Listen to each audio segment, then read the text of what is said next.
Sasa kuna watu wanauliza kwamba mfumo unafanyaje kazi, ukoje na nini. Hurry ina stage kuu tatu.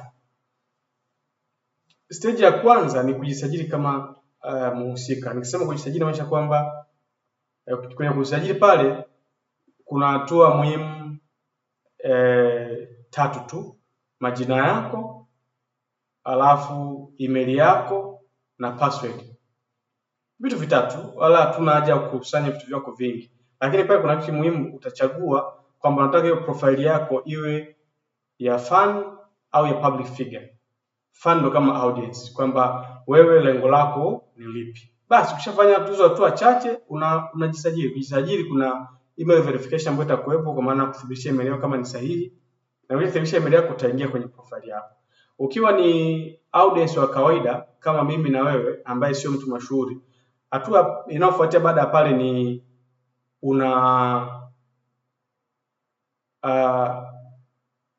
chagua mtu wako mashuhuri ambao unataka kuzungumza naye, si ndio?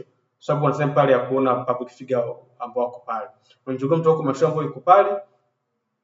Ukimchagua hiyo ni hatua ya kwanza. Hatua ya pili utaenda kwenye checkout process. Kama yupo live utabook instant call. Inaweza kuwa ni video au ni audio au ni text. Na hii tumeifanya kwa ajili ya makundi yote muhimu kwenye jamii, na hata na watu ambao wana changamoto fulani pia waweze kupata huduma. Kama mtu ana changamoto labda usikivu, anza akatumia huduma ya video call. Kama mtu ana changamoto ya uoni hafifu, anza kutumia huduma ya voice call. Kama mtu anataka kuchati, basi anza kachati kama ana changamoto fulani. Lakini hata mtu akaenda pia anza kachagua njia yote ambayo anataka yeye. Kwa hiyo inaweza ikawa either instantly kama yupo live muda huo, au ka schedule kwa maana ya kufanya booking kwa ajili ya kuzungumza naye atakapokuwa yuko live. Ukishafika hapo kuna stage kufanya nini? Malipo. Kwenye malipo pale kuna option kadhaa. Kuna option ya simu kwa maana mitandao ya simu ya kawaida, mobile money, au kuna option ya kadi. Ukilipa pale una confirm your booking, unapata access ya kuongea na huyo mtu. Hiyo ni upande wa fan, audience wa kawaida. Ukiwa ni public figure, story inabadilika kidogo kwamba ukishafanya zile hatua tatu za kujaza ambazo ni jina lako, email yako na password. Mambo matatu tu muhimu. Na ukasema ni public figure. Ukiingia ndani kule kuna sehemu inaitwa public figure profile. Ambapo kwenye ile profile maana yake unatakiwa uweze kuthibitisha mambo kadhaa. Kwanza useme wewe ni nani, moja. Cha pili utatuambia unahitaji uwachaji watu kiasi gani, either wakikupigia kwa namna ya video call au wakikupigia kwa namna ya voice call au wakitaka kuchat na wewe. Kwa utatupa rate zako, utaziweka pale, na rate inakuwa kuna maneno mawili. Utatuambia kiasi gani kwa muda gani in terms of minutes. Kwa mfano tutasema bana nitaongea na mtu kwa dakika 10 na nitamchaji 10,000. Ni kama ratio dakika 1 1,000. Ukiweka pale maybe hiyo ni video call. Hapo unasema voice call nitakuwa mchaji dakika 10 5,000. Maana yake ndio baada ya dakika 1 500. Maybe kwenye kuchati dakika 10 let's say 2,000. Maana yake ni sawa na 200 kwa dakika 1. Kwa ukimaliza hapo utasubmit your profile. Sasa kuna kitu tunafanya sisi backend kule kama administrator ambao tutafanya review. Review maana yake nini? Review ni muhimu kwa sababu tunataka kujua, je, anayesema ni yeye ndiye? Narudia, tunataka kureview, je, anayesema yeye ndiye, ili tukuverify uje public. Vinginevyo watu watakuwa wanatumia profile za watu mashuhuri ili hali wao sio mashuhuri. Kwa watakuwa wanaingiza kipato kwa kutumia njia ambazo ni haramu na sio nataka halali. Kwa hiyo kwa mantiki hiyo tutakuwa tuna mifumo yetu ipo tu kwa sasa ni confidential, ambao tutaitumia kuweza kuverify wewe, je, ni mtu sahihi ambao umesema ndiye.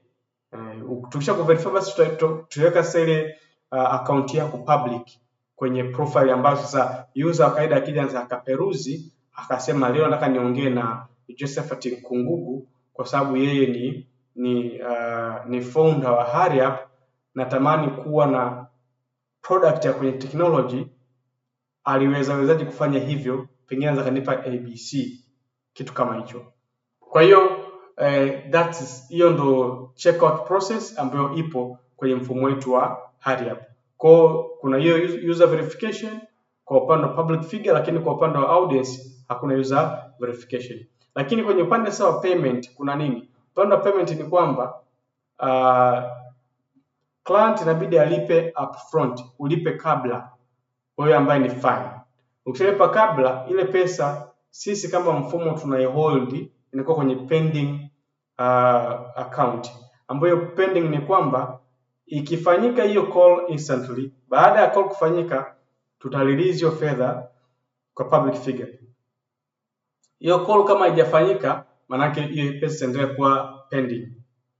Hiyo ni hatua ya kwanza. Kitu cha kwanza, kuna mtu anasema uhalali wa fedha yangu ukoje? Fedha yako wewe ambayo umeilipia itakuwa iko on hold mpaka ambapo utakuwa umepata successfully session na huyo audience na huyo public figure. Kwa baada ya hapo ndio tutafanya sasa fully disbursement ya fedha, itatoka sasa hapo kwenda kwa mhusika ambaye umefanya naye session. Na sasa kwa upande wa pili, kwa ambaye ni public figure, ili uione fedha lazima umeshaifanyia kazi tayari. Unaweza ukaona kwamba wangapi umebuku, na kwa sababu ndio unaweka zile price au zile rate, tutaziona rate zako pale, na unaweza ukawa una expectation kwamba unaweza ka earn kiasi gani baada ya kufanya a completion ya zile calls zako. And the best part, na kitu kizuri kwa watu ambao ni mashuhuri kwetu, ni kwamba tunafanya payout as fast as possible, nadhani kuliko mifumo mingine yoyote ambayo inabidi tuifanye, kwa sababu sisi tunatuzo tena kupigia simu kwamba sasa Moses ile tunaweka hapo. Hapana, tutakuwa na utaratibu ambao umenyooka, ambao ukitaka ku withdraw una request to withdraw, ambayo of course tunabidi tuwe clear kwamba tutakuwa na commission, kwa sababu huu ni mfumo, kuna gharama za uendeshaji na vitu kama hivyo, inabidi kuwe kuna percent ambayo tutachukua kutoka kwenye kile ambacho atakilipa mtu ambaye ni audience, ambayo itategemea kuanzia 10% mpaka 20%, kwa sababu pia hata mfumo wa malipo ndani pia una charges zake na vitu vingine vingi ambavyo vinafanya kazi. Na hii jambo leo endelevu, lazima kuna concept ya kibiashara ndani. Hii naikumbuka niliwahi kusikia kwa mara kwanza kutoka kwa hayati Ruge Mutahaba. Alikuwa anasema kwamba jambo lolote usipoendesha kibiashara litakufa tu. Kwa hiyo na mfumo wetu, nia yetu kutoka ndani ni kufanya namna ambayo tutatengeneza daraja kati ya watu mashuhuri na watu wa kawaida, ambapo kwa muda mrefu kwa kijengewa ukuta. Lakini ijapokuwa nia yetu ni njema, kusipokuwa kuna concept ya kibiashara hapo ndani, inaweza isiwe jambo endelevu.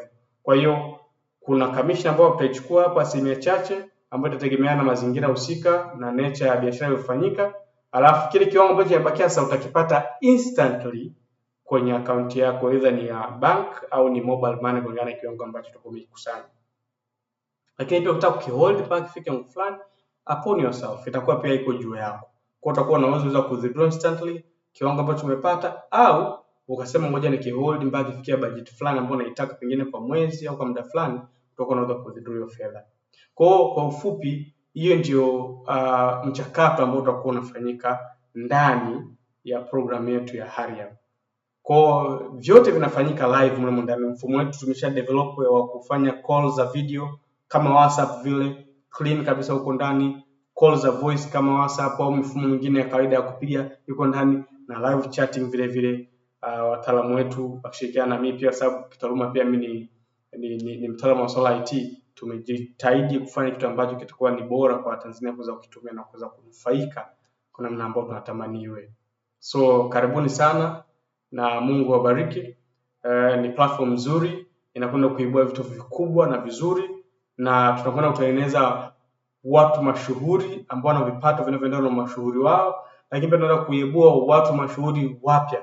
Tunaamini pia platform hii itatengeneza mazingira ambayo kuna msemo unasema genius they know the genius, kwamba watu ambao wana umaarufu au ni wabobezi kwenye mambo fulani, iwe ni muziki au uigizaji au tasnia yote, wanapo connect na watu ambao ni undergrad, ni underdog mwenyewe au ni underground kwenye eneo fulani, wana uwezo wa kumforecast, wanaweza kutabiri kwamba huyu mtu akipewa vitu rasmi, akipewa mazingira fulani za kama mtu mkubwa, kwa utakuwa tuna KBSS study fulani ndani ya Hurry Up, kwamba tutakuwa namna ambayo sasa mtu anaweza kusema kwamba huyu kijana nikimnacha vizuri, nikimlea, nikimpa nyengo fulani, anaweza kama mtu mkubwa. Kwa hiyo naamini pia kwamba ndani ya mfumo huu tutaibua vijana wengi ambao watakuwa mashuhuri kwenye engo tofauti tofauti na kutengeneza mazingira ambayo ni bora na mazuri kabisa.